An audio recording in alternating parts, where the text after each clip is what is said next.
Omid Scobie claims to have been holding on to dark truths about the monarchy out of fear of losing his insider position, and the controversial royal author has now left no stone unturned in his bombshell-packed book, Endgame.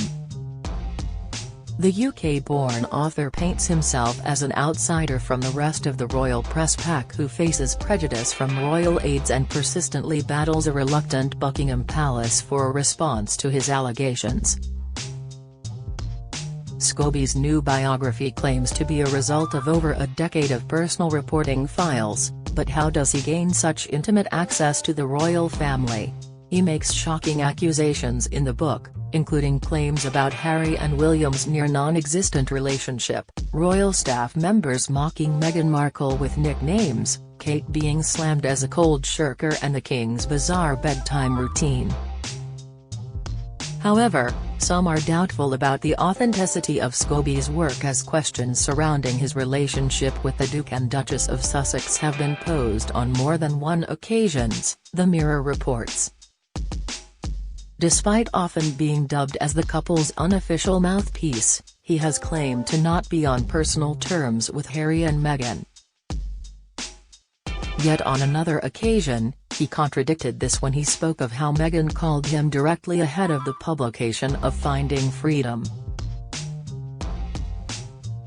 The Duchess was also forced to apologize in court after denying working with Scobie on his first book, only to later backtrack and say she forgot she allowed her team to discuss the contents over email with the author. Here we take a closer look at just how well Omid Scobie seems to know the Sussexes, including candid moments between him and Meghan, as described by the royal author himself.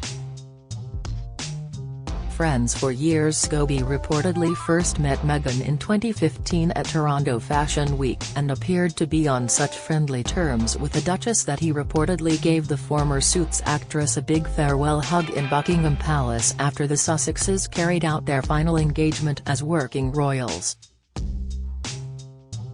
In his new juicy biography Endgame, the journalist speaks of the touching phone call he personally received from Meghan back in 2018, before he co-authored the Sussexes' biography, Finding Freedom.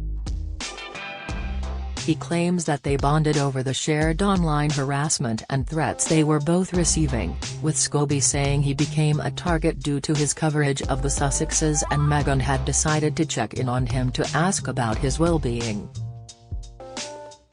Recalling the call, he writes, "I received a call that I thought was from the couple's head of communications at the time, Sarah Latham. We had been texting back and forth about an upcoming royal engagement." "Hi, Omid," a female voice chirped. It was different to Latham's Northwestern American accent. "It's Meghan." I put my iced coffee down, not quite sure if the call was a prank. "We saw your name keep coming up on our phone. And I just wanted to say hi, see how you're doing." Sarah had mentioned to her that I was dealing with my own harassment and threats. Join the Daily Record's WhatsApp community here and get the latest news sent straight to your messages. Intimate Royal Secrets Endgame contains a series of very personal claims that only those close to the royal family would know about. For example, Scobie writes that Harry wasn't contacted by Prince William as the family rushed to Scotland to be with the late Queen in the final hours before her death.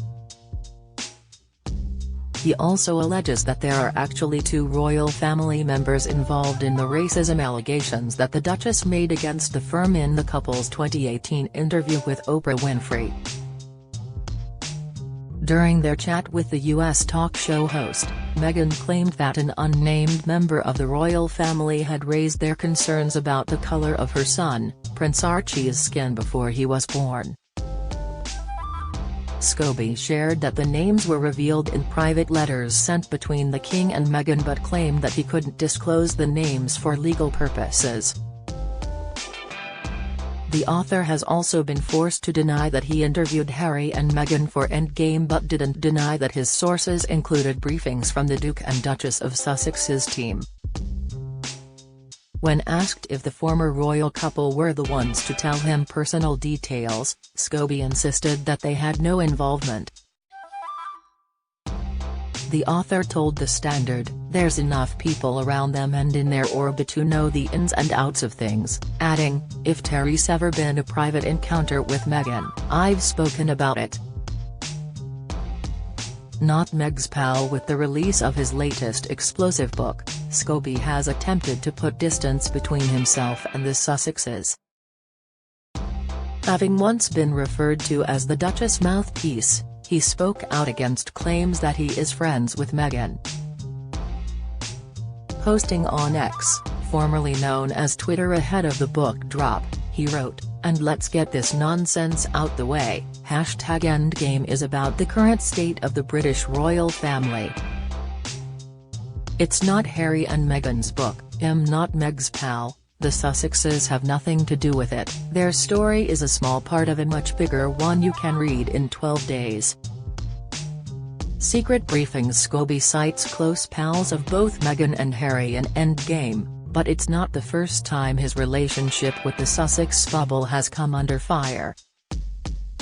Buried in an author's note at the back of the pages in his first book Finding Freedom, an admission reportedly states, "We have spoken to close friends of Harry and Meghan, royal aides and palace staff, past and present, the charities and organizations they have built long-lasting relationships with and, when appropriate, the couple themselves."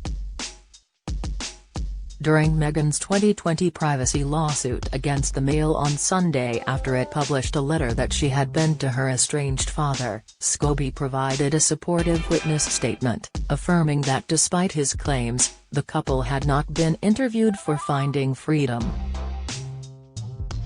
However, the former Suits star later had to apologize to the court after it emerged that her former chief of communications had been directed by the couple to brief the authors. The writer then appeared in court again earlier this year where he testified during Prince Harry's hearing against a British group of newspapers in the High Court in London. The 42-year-old journalist told the court he does not have a personal relationship with either Harry or Meghan despite being seen as one of the Duchess' pals and biggest cheerleaders. He also claimed to have never socialized with the Duke after being questioned on whether he had a vested interest in representing the Duke and Duchess of Sussex in a good light in a bid to get ahead with his career. He insisted, "I don't have a close relationship with the Duke and Duchess, personally." The journalist, who added that he did not have Harry's number, said, "It's got to the point that when I get press releases from Harry and Meghan's people, I wait for other people to post it first so I don't have to deal with the Daily Mail articles saying that it came from me." Elsewhere, his reporting in the aftermath of Queen Elizabeth's death was also questioned after he said on television that Her Majesty's coffin would make the journey from Scotland to the UK via royal train, with many viewers pointing out that Scotland is indeed part of the UK.